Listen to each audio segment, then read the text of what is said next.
जय हिंद, वंदे मातरम। दोस्तों स्वागत है एक बार फिर से आप सभी का ओपीएस न्यूज पर। जी हां दोस्तों, आज का दिन हो गया है 14 जून 2020 यानी कि रविवार का। और दोस्तों जानते हैं आज के मुख्य समाचार, today breaking news, headlines news, बड़े खबरों के अंतर्गत दोस्तों देश और दुनिया की 50 बड़े खबरें जानेंगे मात्र 10 मिनट के इस वीडियो में। ऐसे में दोस्तों वीडियो को पूरा लास्ट तक जरूर देखिएगा, क्योंकि दोस्तों हर एक खबर काम की है और हमारे डेली लाइफ से कहीं ना कहीं से जुड़ी हुई भी है। तो चलिए दोस्तों एक एक करते हुए शुरुआत करते हैं आज की पहली और बड़ी खबर की ओर। लेकिन उससे पहले आपको बता दें कि अगर आप अपने चैनल ओपीएस न्यूज पर पहली बार वीडियो देख रहे हैं तो दोस्तों वीडियो के नीचे का लाल बटन दबाकर चैनल को सब्सक्राइब कर लीजिएगा और पास वाले घंटी बटन को दबा दीजिए। तो दोस्तों आज की पहली और बड़ी खबर है कि हाई कोर्ट में 30 जून तक नहीं होगी सुनवाई, वीसी से सिर्फ अर्जेंट रहेगी हियरिंग। तो यहाँ पर दोस्तों राष्ट्रीय राजधानी दिल्ली में कोरोना वायरस के बढ़ते हुए मामलों को देखते हुए एक बड़ा फैसला लिया गया है। दरअसल दिल्ली उच्च न्यायालय ने 30 जून तक अपने सभी कामकाज को स्थगित कर दिया है और हाई कोर्ट के अधीनस्थ न्यायालयों में इस दौरान कोई भी कोर्ट नहीं लगेगी। वहीं दोस्तों तमाम जरूरी मामलों के लिए हाई कोर्ट ने एक विशेष व्यवस्था की है और जिसके मद्देनजर वीडियो कॉन्फ्रेंसिंग के जरिए जरूरी मामलों की सुनवाई पहले की तरह जारी रहेगी। लेकिन नॉर्मल केस जो है दोस्तों वो 30 जून तक नहीं सुने जाएंगे। 30 जून तक किसी भी मामले की सुनवाई नहीं होगी। और इसी के साथ अगली खबर है कि दिल्ली सहित बड़े शहरों में बेकाबू हो रहा है कोरोना, प्रधानमंत्री मोदी ने संभाला खुद मोर्चा, राजधानी के लिए लिया है यह बड़ा प्लान।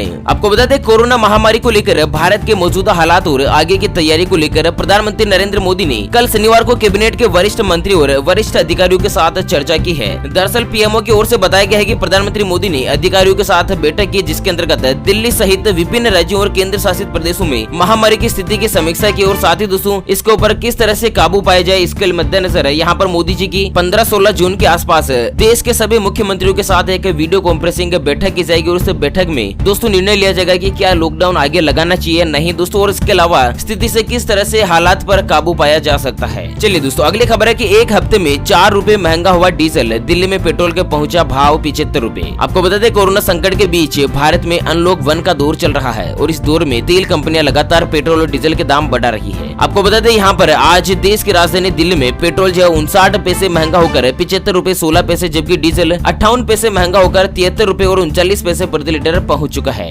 चलिए अगली बड़ी खबर है कि अचानक नदी से बाहर निकल आया 500 साल पुराना भगवान विष्णु का मंदिर है। जी हाँ दोस्तों, उड़ीसा के नयागढ़ से बड़ी खबर आ रही है कि जिले के भापुर ब्लॉक में महानदी के गर्भ से एक लुप्त मंदिर के अंश देखने को मिले हैं। दरअसल महानदी वैली हेरिटेज साइट्स की डॉक्यूमेंट्री प्रोजेक्ट के दौरान इस प्राचीन मंदिर के अंश देखने को मिले और यह मंदिर जो है वो करीब 500 साल पुराना बताया जा रहा है। और वहीं दोस्तों मंदिर में भगवान विष्णु यानी कि गोपीनाथ की प्रतिमा विराजमान है और साथ ही मंदिर करीब 60 फीट ऊंचा है। मंदिर की बनावट से अंदाजा लगाया गया कि यह करीब 15वीं या फिर 16वीं सदी का है और इसमें करीब 500 साल पुराना हो सकता है। हालांकि दोस्तों मंदिर अभी भी पूर्णतः एकदम सही सलामत है, इसको कोई भी नुकसान नहीं पहुंचा है। चलिए दोस्तों अगली खबर है कि कोरोना के एक दिन में मिले हैं 11,000 नए मरीज, ब्रिटेन से भी ज्यादा आगे बढ़ गए हैं भारत में केस। तो आपको बता दें दोस्तों कि भारत दुनिया में कोरोना वायरस से बुरी तरह से प्रभावित देशों की सूची में 4थे नंबर पर आ चुका है। और पिछले 24 घंटों की बात करें तो यहाँ पर दोस्तों 11,000 नए केस सामने आए हैं और लगभग 3,10,000 के आसपास कोरोना वायरस के एक्टिव मामले जो लगभग सामने आ चुके हैं। और वहीं मरने वालों की जो संख्या है ना वो दोस्तों करीब 8,000 तक पहुंच चुकी है। कुल मिलाकर दोस्तों भारत देश की स्थिति कोरोना वायरस के मद्देनजर बहुत ही ज्यादा दयनीय और बहुत ही ज्यादा खतरनाक हो चुकी है। और इसी बीच अगली बड़ी खबर है कि कोविड-19 के फैलने का सबसे बढ़िया जरिया हो सकती है हवा। वैज्ञानिकों ने बताई है कुछ जरूरी बातें। तो दोस्तों वैज्ञानिकों ने महामारी के 3 सेंटर चाइना के वुहान, अमेरिका की न्यूयॉर्क शहर और इटली में इस संक्रमण के रुझान और कंट्रोल के लिए उठाए गए कदमों का आकलन करके कोविड-19 के फैलने के माध्यम के बारे में और उसकी स्थिति के बारे में दोस्तों शोध और अनुसंधान किया, जिसके मद्देनजर यही चीज निकल कर आई कि दोस्तों कोरोना वायरस का जो विषाणु यानी कि कोविड-19 का फैलने का सबसे बड़ा जरिया हवा भी हो सकती है। ऐसे में सोशल डिस्टेंस जरूर बना के रखिएगा। और वहीं कोरोना वायरस को लेकर एक और बड़ी खबर है कि संक्रमण का बच्चों और महिलाओं पर रहेगा सबसे ज्यादा प्रभाव। WHO ने दी है कोरोना के विस्फोट की चेतावनी। तो विश्व स्वास्थ्य संगठन ने कोरोना वायरस के बढ़ते संक्रमण को लेकर चिंता जताई है और दरअसल WHO ने कहा है कि कोरोना वायरस महामारी जो विश्व स्तर पर बिगड़ रही है और इससे सबसे ज्यादा बुरे हालात महिलाओं और बच्चों पर हो सकते हैं, क्योंकि ये सभी जो है ना कोरोना वायरस की चपेट में आने की संभावना इन सभी के लिए बहुत ही ज्यादा रहती है। और वहीं एक गुड न्यूज भी निकल कर आ रही है कि 100% मिल रहा है रिजल्ट। स्वामी रामदेव की कंपनी पतंजलि का दावा, कोरोना का इलाज आयुर्वेद से हो सकता है संभव। जी हाँ दोस्तों, बहुत ही बड़ी खुशखबरी यहाँ पर कोरोना वायरस को वैक्सीन को लेकर भी आ रही है, जिसके अंतर्गत पूरी दुनिया के वैज्ञानिक दवा बनाने की जुगत में जुटे हुए हैं। और वहीं दोस्तों पतंजलि के सीईओ आचार्य बालकृष्ण का दावा है कि कोरोना का इलाज तलाश लिया है और उनका कहना है कि कोरोना के आते ही हमने वैज्ञानिकों की एक टीम का गठन किया है। और इसके मद्देनजर आपको बता दें कि इस आयुर्वेदिक दवा के अनुसार 80% 0% मरीज लगभग 5 से 6 दिन में पूर्णतया ठीक हो से हैं। तो कुल मिलाकर दोस्तों आयुर्वेद में कोरोना के इलाज को लेकर एक बड़ी राहत मिल सकती है। चलिए अगली खबर है, प्रधानमंत्री धन लक्ष्मी योजना में सरकार महिलाओं को दे रही है बिना ब्याज 5 लाख रुपए तक का लोन।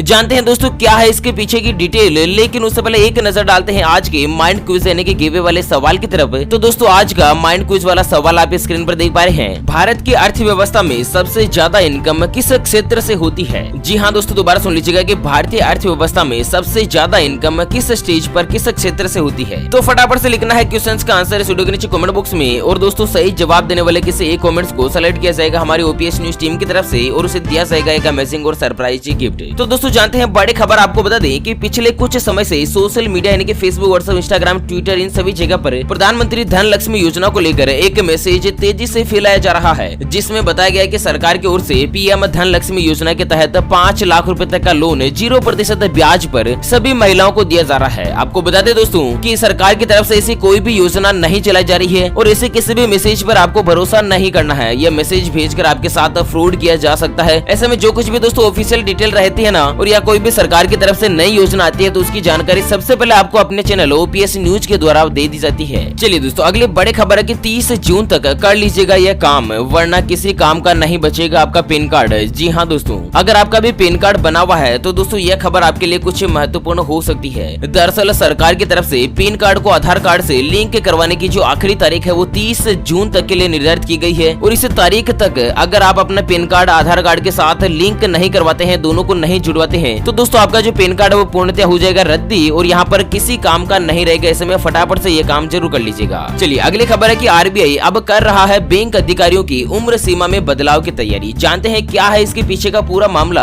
आपको बता दें भारतीय रिजर्व बैंक ने एक प्रस्ताव रखा है जिसमें बैंक प्रोमोटर्स की उम्र जो है वो लगभग 70 साल से ज्यादा नहीं होगी, और साथ ही उनका कार्यकाल भी अधिकतम 10 साल का होगा। तो इस तरह का कुछ बड़ा अपडेट से रिजर्व बैंक ऑफ इंडिया यानी कि आरबीआई की तरफ से निकल कर आ रहा है। और इसी के साथ बात करते हैं दोस्तों अगली बड़ी खबर की, जिसके अंतर्गत जान लेते हैं आज के सोने चांदी के ताजा भाव। तो दोस्तों बड़ी खबर निकल कर आ रही है कि सस्ता हुआ है सोना। जी हाँ, यहाँ पर सोने की जो कीमत है ना वो दोस्तों 46,050 रूपए से गिरकर 45,370 रूपए देश की राजधानी दिल्ली में पहुंच चुकी है। सोने के हालात जो है ना दोस्तों वो कोरोना वायरस के मद्देनजर कुछ सस्ता जरूर हुआ है। और इसी के साथ बड़ी खबर है कि किसान परिवारों के लिए बड़ी खुशखबरी, इस स्कीम के तहत आप भी करवा सकते हैं जल्द से जल्द रजिस्ट्रेशन। आखिरी तारीख है 31 जुलाई। जी हाँ दोस्तों, पूरे देश में अब तक 14,000 करोड़ रुपए के फसल बीमा का जो दावा है ना वो दोस्तों सामने आ चुका है, और जिसमें से अब तक 9,000 करोड़ रुपए की जो राशि है वो किसानों के बैंक खाते में ट्रांसफर कर दी गई है। आपको बता दें दोस्तों कि खरीफ की फसल के बीमा की अंतिम तारीख 31 जुलाई 2020 रखी गई है। ऐसे में कोई भी किसान परिवार अगर अपनी फसल का बीमा करवाना चाहता है सरकार की तरफ से प्रधानमंत्री फसल बीमा योजना के अंतर्गत, तो दोस्तों 31 जुलाई 2020 से पहले आवेदन कर सकता है। चलिए पड़ोसी मुल्क पाकिस्तान से बड़ी खबर आ रही है कि मंदी के संकट में है पाकिस्तान, लाखों कर्मचारियों की सैलरी और पेंशन रोकने को है मजबूर। आपको बता दें कि इमरान खान की अगुवाई वाली पाकिस्तान सरकार ने नए वित्त वर्ष के लिए बजट पेश कर दिया है, और दोस्तों एसटीएफ और आर्थिक चुनौतियों के बीच सरकार ने कहा है कि वो 4,96,000 करोड़ रुपए के टैक्स से हासिल करेगी यानी कि वसूल करेगी। और इसी के साथ दोस्तों रेवेन्यू के मोर्चे पर भारी नुकसान झेल रही सरकार ने सब्सिडी में 48% की कमी करी है। पेट्रोलियम उत्पाद पर करीब 73% टैक्स बढ़ा दिया है। सैलरी और पेंशन पर भी रोक लगा दी, और इसके बाद भी पाकिस्तान सरकार अपने वित्तीय घाटे को कम करने के लिए कोई भी साफ तस्वीर पेश नहीं कर पाई है। कुल मिलाकर दोस्तों पड़ोसी मुल्क पाकिस्तान की हालात बहुत ही ज्यादा खराब हो रही है, खराब मैनेजमेंट के चलते। चलिए अगली खबर है कि फोन और वीडियो कॉल पर डॉक्टर से परामर्श का खर्चा भी क्लेम कर सकेंगे पॉलिसी धारक। हेल्थ इंश्योरेंस लेने वालों को मिली है बड़ी राहत। तो यहाँ पर आपको बता दें insurance regulatory and development authority ने इंश्योरेंस कंपनियों से कहा है कि वो दोस्तों टेलीमेडिसिन चार्ज को भी हेल्थ कवर में गिना जाए। इरेडा के इस फैसले के बाद करोड़ों हेल्थ इंश्योरेंस पॉलिसी धारकों को कोरोना संकट के इस वित्तीय और विपरीत समय में फायदा पहुंचेगा। कुल मिलाकर दोस्तों इस लॉकडाउन के अंतर्गत सभी लोगों को घर में रहने की सलाह दी जा रही है। ऐसे में दोस्तों लोग बाग जो है वो हॉस्पिटल नहीं जाकर डॉक्टर के साथ वीडियो कॉल और टेलीमेडिसिन के जरिए परामर्श ले रहे हैं। तो इसका जो कवर है ना, इसकी फीस है वगैरह ये सभी कुछ भी अब इंश्योरेंस पॉलिसी के अंतर्गत कवरेज में आएगा। चलिए छत्तीसगढ़ से बड़ी खबर आ रही है कि स्कूल कॉलेजों में जुलाई से फिर शुरू होगी प्रवेश की प्रक्रिया। शिक्षा मंत्री ने कही है कुछ बड़ी बात। आपको बता दें कोरोना संक्रमण के खतरे की वजह से पिछले 3 महीने से जारी लॉकडाउन के बीच यहाँ पर सरकार की तरफ से एक बहुत ही बड़ा फैसला लिया है, जिसके अनुसार दोस्तों आपको बता दें कि छत्तीसगढ़ के शिक्षा मंत्री रविंद्र चौबे ने एक बयान दिया है कि साथ ही कहा है आगामी जुलाई महीने की पहले सप्ताह में राज्य में दोस्तों स्कूल और कॉलेजों में प्रवेश की प्रक्रिया लगभग शुरू कर दी जाएगी। चलिए मौसम समाचारों को लेकर बड़ी खबर है कि इन राज्यों में भारी से लेकर अति भारी बारिश की आशंका IMD ने जारी किया है रेड अलर्ट।